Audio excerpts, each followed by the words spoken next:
it really felt like the whole team was contributing to the win as well. It wasn't just one starting 11. It was a whole squad raised in a society where everyone is equal, and in Thailand you can see the gaps are so big. Would you be open to considering moving to an overseas club? Yes, I would. Hello, welcome back to another Thai League Central exclusive interview.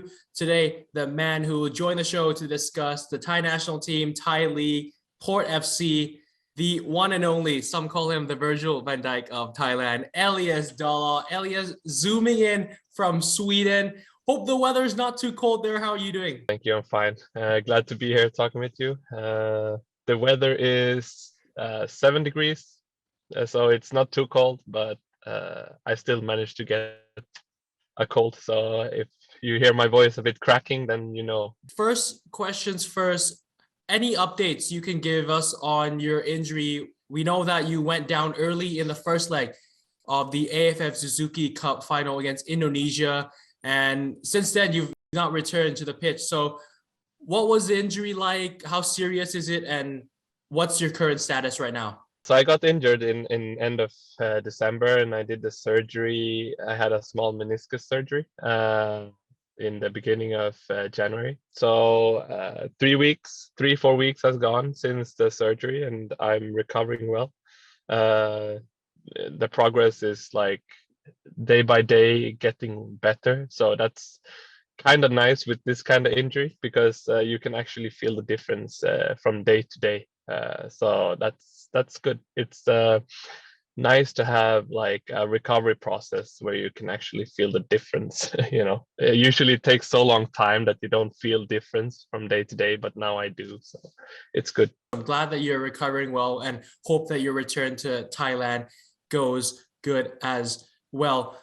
Now, it's been a month since the end of the AFF Suzuki Cup, but I have to return to it because that achievement, being a part of the team to go 8 games, 6 wins, 2 draws, no defeats at all. How proud of you to be a part of this squad that reclaim the throne. It's very honorable actually to be part of the team, and just feel very happy with the results we had, of course, and then we managed to win it as well. But the football we played and how we won the cup was very nice to be a part of. It really felt like the whole team was contributing to the win as well. It wasn't just one starting 11. It was a whole squad that was actually playing. So no, it was really nice. And of course, the national team is a personal target of mine. So a personal goal, and to win a trophy with the national team, it's very nice. You actually made the national team back in 2019. It was under Akira Nishino, though. The debut was against Malaysia away, not a result that you would like to think about often. But how have things turned? Why all of a sudden is your form better with the national team? Why is the national team as a whole collectively performing better on the pitch? Do you think that the mono effect is the key factor there? I mean, it all starts from there actually. How the staff and the coaches are doing the trainings. That's a big factor, of course. And I have big respect for Nishino as well. So I don't have anything bad to say about him. I was very proud when he picked me for the national team, because, as I said, it was a personal goal, a personal target for me. So to make the debut was an achievement itself, but of course the result wasn't very good against Malaysia away. So to get the redemption with the national team now and win the Suzuki Cup is very nice. We're going to shift over now to Port FC. You've joined the club since 2017, and you've seen this team from a mid-table, just a regular team in the Thai League, become one of the powerhouses, attracting biggest stars from not only Thailand, but abroad. What makes Port so special? And now you've been a part of the project for 5 years. So I've been a part of the team for a long time now. So there has really been a progress as well since I've been there, and it's nice to see. Of course, we have a big budget. We're one of the highest spending teams in the league, so like in relation to that, we should be in the top always. Like where we are in the table now is not good enough. So I'm happy to be part of the team. I'm proud to play for Typort because it's been with me for so long, and we had some success with winning the FA Cup, for example, but our target has to be to win the league. You know, I think we finished third 3 years in a row or something, and that says pretty much everything, that we still have a lot to fight for, but we're up there, you know. So we have to keep fighting. I don't know, this season we started off the second leg kind of bad, and that's unfortunate because we finished the first leg pretty good. So we just have to keep working, I guess.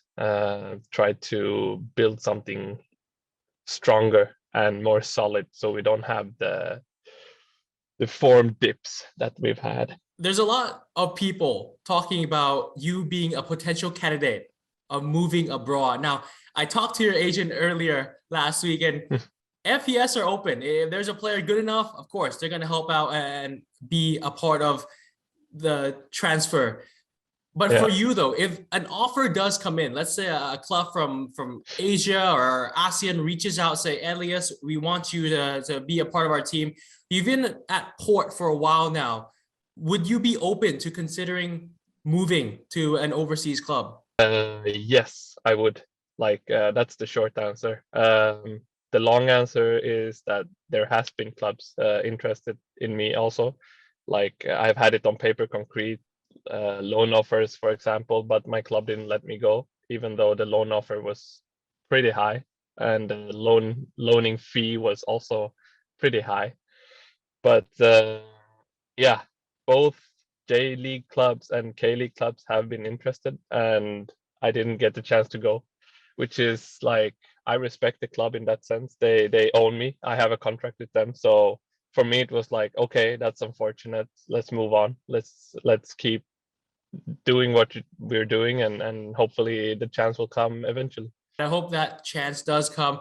One final question to wrap it up. I've seen that you are quite supportive of the Thai people when it comes to speaking out about social issues as well as inequality. So can you please talk a bit about how important it is for an athlete like you to use your platform correctly and speak out for Thai people?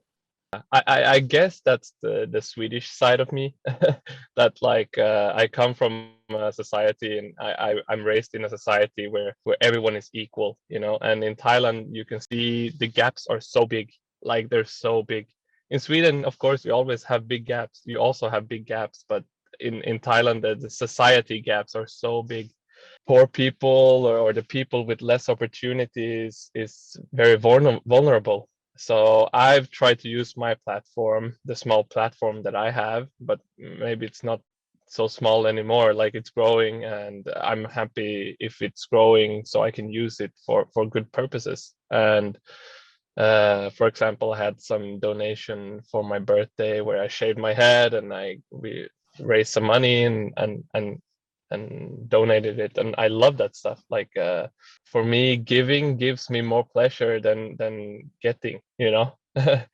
So I love that stuff, and I hope I can continue to contribute. And just that you saw it and recognized it makes me kind of happy, because then it's something that people see, and I love that stuff. So yeah.